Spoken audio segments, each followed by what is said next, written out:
Gracias por seguir con nosotros en Primer Plano. Bueno, seguimos debatiendo el tema de la reforma constitucional y usted hablaba de Hipólito Mejía y lo que dice el expresidente y uno de los grandes líderes del Partido Revolucionario Moderno sobre la reforma constitucional. Sí, es que Hipólito es un hombre práctico y Hipólito también intentó una reforma, la impuso. Intentó, no, la impuso. Intentó primero, la impuso y después... Y usted sabe cómo y después fue. le resultó, no, fracasó, que también ese es otra arista que hay que ver, porque si es por el tema del %, que lo que se busca es que el PRM, la reelección, sí, cuando un pueblo dice que no, aunque se diga que sí, no importa. Y con Hipólito se probó, pero vamos a ver lo que dice el guapo de Gurabo, ahora que el que está en la oposición lo que le toca es fuerte. Tiene que esperar, ellos le hicieron todo tipo de vagabundería, le entregaron la justicia y todo lo. ¿Por qué no se puede hablar? Hay que aplicarle mandarria. ¿Mandarria? Hay que aplicarle mandarria, dice Hipólito. Sí. Dice que el que está abajo tiene que aguantar. Decía un líder reformista, expresidente del Senado, que a la oposición se escucha, se aplaude y se aplasta. Oh. Un reformista de los 12 años. Farmacia Mella. Hipólito está en ese grupo. Sin embargo, Julito Furcal, que es mucho más joven que Hipólito, Sí. vocero de la bancada del PRM en la Cámara de Diputados, piensa diferente. Por lo menos públicamente, ¿verdad? Dice Julito que el gobierno ni el PRD piensan usar su mayoría en el Senado y en la Cámara de Diputados para aplastar a la oposición e imponer la reforma a la Carta Magna. Vamos a ver a Julito Furcal. De ninguna manera, yo siempre he sido partidario de que la mayoría se utilizan para buscar el consenso y no para aplastar a nadie. Eso no es democracia. Yo no creo en el concepto del centralismo que establece que las minorías se subordinan simplemente a las mayorías. Yo lo que creo es que las mayorías se aprovechan para buscar el consenso con los que están en minoría y hacerlos sentir importantes. O sea, renuncia al PLD y a la Fuerza del Pueblo a hacer este tipo de acción justamente cuando ellos aprobaron una carta magna modificada y justamente cuando estos Yo quiero reiterar mi llamamiento al PLD, a la Fuerza del Pueblo, al PRD, que se han retirado de la mesa, a que valoren volver a esa mesa del diálogo, que se sienten, que hagan su planteamiento y si no podemos finalmente llegar a un acuerdo público, pero retirarse sin haber iniciado ni siquiera las discusiones. Yo pienso que no. Mira, sobre este tema del fideicomiso, ya ha empezado a trabajar. Bueno. Mira, ahí está Julito. Ajá. Tú sabes que la diferencia entre los periodistas y comunicadores y periodistas es que los periodistas, como tú, como la gente que tiene una experiencia, tiene una vista más profunda que el ser normal. Esa es parte de la cualidad. Tiene un oído más afinado que lo normal. ¿Qué dice Julito? Oye, en 30 segundos.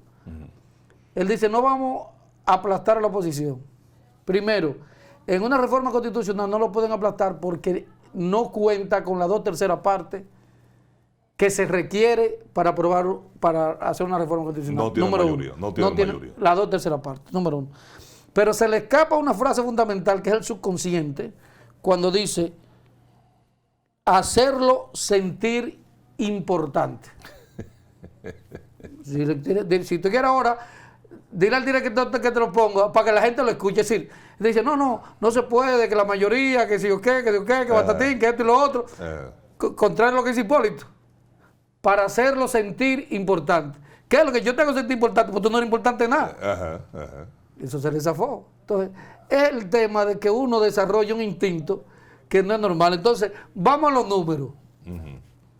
Deme número. ¿Cómo está compuesta? Primero, la reforma, para hacer una reforma, quienes reforman la Constitución se llaman asambleístas. Eso es Marino, eso va para Marino también, pero sí. Pero es así, es asambleísta. Un asambleísta, que es la reunión de la Cámara de Diputados y asambleísta constituyente. Constituyente, Sí, exacto, porque que tiene un es otra swing cosa. también. Porque, por Entonces, ejemplo, los que estaban el 27 de eran febrero eran asambleístas, pero no pelado. constituyentes. Exacto. Porque para reformar la Constitución. Entonces, ¿cómo está compuesta la Cámara, el Congreso, de esos asambleístas constituyentes? Está compuesto por 190 diputados, comienza a sumar, mírenlo ahí cómo se ve, y 32 senadores. 190, usted que sabe mucho de números, más 32 son 222, ¿verdad? Entonces, vamos a comenzar por ahí. Ahí está todo el mundo ya reburujado. ¿Cómo están divididas las fuerzas en el Congreso? El PRM y aliados tiene en la Cámara de Diputados 109 diputados. Pero como va a estar reunido y tiene en la Cámara Alta, en el Senado, 21 miembros. En la Asamblea Constituyente, el PRM y aliados, entiéndase, incluyéndole el Partido Reformista, tendría ese número frío, 130 miembros de 223. Los que se oponen, que son el PLD, que tiene 61 diputados, la Fuerza del Pueblo, que tiene 17 diputados, y el PRD, que tiene 3, estamos hablando que son 81 diputados. En el Senado, entre el tú me quitas y yo me pongo, que cuando pelearon el PLD y el PRD, está compuesto el PRM, técnicamente tiene 8, la Fuerza del Pueblo tiene 8, pero vamos a poner la oposición, es decir, la fuerza, en el Senado, la Fuerza del Pueblo no tiene 9. Tiene 9. 9. Y el PLD tiene 3. Y el Partido Reformista tiene 3. Pero entonces son 12. Pero los reformistas... No, pero lo que digo, espérate. No, lo que digo, vamos a sumarle. Los reformistas ya, dijo Genao, y están con ellos. Mire ahí donde está la composición. Así es la composición del Senado. Exacto. Entonces, cuando usted lo suma los dos, los 130 del PRM y aliados, y entonces comienza a hacer un ejercicio matemático. En buen español, para que la gente aquí lo sepa. No le dé mucha vuelta porque exacto. me para que la gente, enredando. Pero se lo estoy escribiendo para que la gente le diga. Para el PRM aprobar la reforma constitucional, como dice, se necesita la tercera parte. Para alcanzar las 2/3 partes, lo menos que debe convencer del otro lado es de 20 a 25 asambleístas constitucionales. Y ahora le pregunto yo a usted que sabe de esto. ¿Cuál va a ser el discurso que hará el PRM y sus aliados para convencer a 18 asambleístas constitucionales para que voten por su moción y no se queden con la línea de su partido? ¿Quiere que le dé la respuesta? ¿Ah? No, démela, pues yo lo pregunté. Le voy a responder en la misma línea. El mismo discurso que se ha utilizado en las otras reformas constitucionales, en las otras asambleas constitucionales, constituyentes. ¿Listo? ¿Y cuál fue ese discurso? Entonces, es para que la gente sepa. Entonces, usted sabe en ese proceso el mismo don de patriotismo y democracia hay un don de convencimiento muy profundo. Oh. Y entonces hay que apelar a las cifras, a las fibras sensibles patrióticas de esos 18, 20 esos asambleístas para que apoyen la reforma constitucional. Bueno, entonces ya ustedes lo saben, para que no le vengan con dime y direte. Para producirse una reforma, 18 o 20 por lo menos de la oposición de los que se oponen, que son miembros de partidos de los que se oponen, serán convencidos y se darán cuenta de la necesidad de esa reforma constitucional. Mire este trabajo que preparó. Y entonces, después de ese trabajo, vamos a ponerle el truco que hay de que yo estando en contra estoy a favor. Mire este trabajo de Jonathan González, de lo que opinan diputados oficialistas sobre la cantidad de votos que necesitan y que no tienen los votos en una asamblea constituyente, revisora, para imponer una reforma constitucional. Diputados del Partido Revolucionario Moderno reconocieron que sin la participación de la oposición política no podría someterse al Congreso una ley que llame a una reforma constitucional. Los oficialistas consideraron que aún teniendo los votos para pasar la iniciativa, la reforma no sería legítima ante la sociedad. Hay partidos de la oposición que le temen como el diablo a la cruz con relación a la reforma, al fortalecimiento del Ministerio Público, al reforzamiento de los organismos de control del Estado, y no es sorpresa para nosotros, pero reitero, será muy difícil para nosotros como bancada pasar una reforma constitucional sin el concurso de la oposición. Entiendo que una reforma a la Constitución sin la participación y el concurso de todas las fuerzas políticas, aunque el PRM tenga la mayoría, no sería legítimo que lo haga. A juicio de algunos consultados, los partidos opositores se retiraron de la mesa del diálogo que se había aperturado en el seno del Consejo Económico y Social porque le temen a que se pueda lograr la independencia real del Ministerio Público. El 98% de los fiscales y procuradores fiscales son precisamente miembros activos de la Fuerza del Pueblo, una parte del PLD y otra parte del Partido Revolucionario Dominicano. Por lo tanto, no es extraño, ellos quieren seguir conservando precisamente esas estructuras de poder, que es lo que le ha dado poder a ellos. Por encima de los partidos políticos está el compromiso con la República Dominicana, y ellos tienen que entender que en estos momentos tienen que acogerse al llamado del presidente de la República. Los congresistas aseguraron a la oposición que no tienen interés de modificar el requisito del 50% más uno de los votos que establece la Constitución Dominicana para ganar las elecciones presidenciales. Se recuerda que la modificación de la Constitución es una promesa de campaña del presidente de la República, Luis Abinader, con el fin de reforzar la independencia del Ministerio Público. Jonan González, EN Televisión. Bueno, ahí admiten esos legisladores oficialistas que lo que estamos comentando y hemos dicho aquí, no tienen en una Asamblea Nacional Revisora para reformar la Constitución los votos suficientes y necesarios para de su partido y sus aliados. De su partido y sus aliados.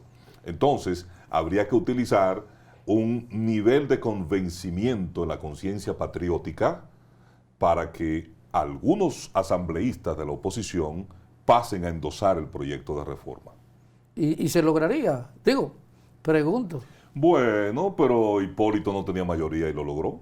E impuso una reforma.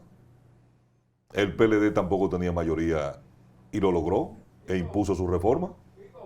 ¿Y entonces? Pero te digo una cosa, a medida que se complica el conteo y se acerca a eso, aumenta la necesidad de convencer a esa gente y el don de convencimiento extremo que tiene regularmente el Estado y el Poder Ejecutivo para convencer. ¿Y cómo se logra eso? ¿Con seminarios? Porque ahora están dando un seminario en la Cámara de Diputados de fideicomiso y esas cosas. Sí, te convencen, porque lo que tú citabas. Escúcheme. Usted es un buen escucha. ¿Usted quiere meterme para el medio? No, para nada, jamás. A mi hermano, no, sí, jamás. ¿Cómo se logra ese convencimiento? Le pregunto, ¿con seminarios, con talleres? Hay gente que... Para levantar el fervor patriótico. Que yo te digo, Miguel, vamos a ir para Monteplata. Y dice, no, porque tengo un compromiso. Pues yo te convenzo, Miguel, mira, es que para mí es muy importante la Virgen de Altagracia. Yo nací en Monteplata, me bañé en el río Congo. Y tú llegas un tema humanizado. Y los caballos son además, te voy a brindar unos manguitos chilos que son originarios de Monteplata, que son exquisitos. Por los manguitos yo voy a ir. Ya, eso es todo. Y después tú te dices, ven, pásame a recoger a las 4. Por los manguitos yo voy a ir. Que esos manguitos son sabrosos. Sabrosos y exclusivos. Entonces tú te me pones muy difícil. No, pero mira, yo tengo una docena de mangos para ti, pues te lo como allá, lo disfrutamos. Y te voy a guardar una fundita adicional para la familia. Ya. Sí, bueno, excelente. No bien. Tan simple como eso, una metáfora de campo. Entonces así es que se ha logrado las otras reformas constitucionales que se han hecho en el país, que han tenido casi de las 40 reformas se han hecho, ¿verdad? De las 40 reformas que se han hecho, creo que 37 o 38 han tenido que ver con el tema del presidente y asuntos de reelección y elección. Sí, si tú lo analizas técnicamente, cada partido, por no decir cada presidente, ha hecho su propia reforma. Es decir, esa es la pura verdad, ya sea por la patria, ya sea por la modernidad de la reforma o ya sea por interés propio de los partidos y los presidentes. Sí, Todos. Sí, y a veces una visión muy particular del Estado, del funcionamiento del Estado, porque eso es otra cosa. ¿Ve? O sea, usted me dice a mí, no, los servidores públicos tienen que vestir camisas rosadas, así como la que usted Sí, tiene. bonita. Sí, porque así es que le damos y reconocemos tal cosa, la sensibilidad, bla, y listo, se establece así. Pero yo creo que no. Sí. Bueno, cuando ese presidente viene, no, tienen que estar vestidos de negro. Correcto, entonces yo voy a reformar la Constitución para que sea de negro. Sí. Y quitar eso de rosado, porque eso le gustaba al otro presidente, era a mí no, porque la concepción que tengo del Estado. Entonces esa forma particular que dice el presidente, yo no tengo interés personal ni agendas ocultas con el tema de la reforma, de lo que he propuesto. Eso dice él, ¿verdad? Y hay que creerle. Claro. Ahora hay que ver si sus correligionarios sí tienen agendas ocultas, no, distintas a la que tiene el presidente. Es que todo el mundo, mira, en el béisbol que el béisbol. ¿Qué es lo último que está haciendo en Grandes Ligas? Cuando el pitcher baja, ¿qué hace un umpire ahí ahora? Déjame ver la gorra. Oye, y era un juego limpio, porque es que los tipos ponían la mano, después la curva bajaba, entonces los swing, y al final... Brea, si le ponían brea. Entonces ya ahora, de que usted está tirando muy duro, lo espera en la palla afuera. Sí. Entrega. Si usted está muy cortante, porque si te caen a palo no te revisan. Nadie, tú puedes tener de todo. Tú puedes tener hasta lija, lija en el bolsillo del pantalón. Pero si te están dando palos, nadie te revisa. Ahora, si tú estás cortando y no te batean. Mira, tú tiras y se le queda pegado en el bancotín, la bola así, y el tipo así. Sigue. No, así es la situación. Mire, ya nos vamos, pero en las conversaciones de paz en Ucrania de último. hubo un cese al fuego momentáneo para abrir un corredor humanitario, evacuar los heridos, los civiles que están ahí, las ayudas humanitarias y de salud, los cuerpos de salud que están allí, pero... Eso es un avance en medio del dolor y la guerra. Eso por lo menos es un punto bueno. Y vamos a esperar que se pongan de acuerdo. Dice un refrán que hablando la gente se entiende. Yo pienso que sí. Y ellos hablan ruso y ucraniano, los dos. El tema que se está metiendo en inglés. No se entiende. Señores, gracias. Nos vemos la próxima.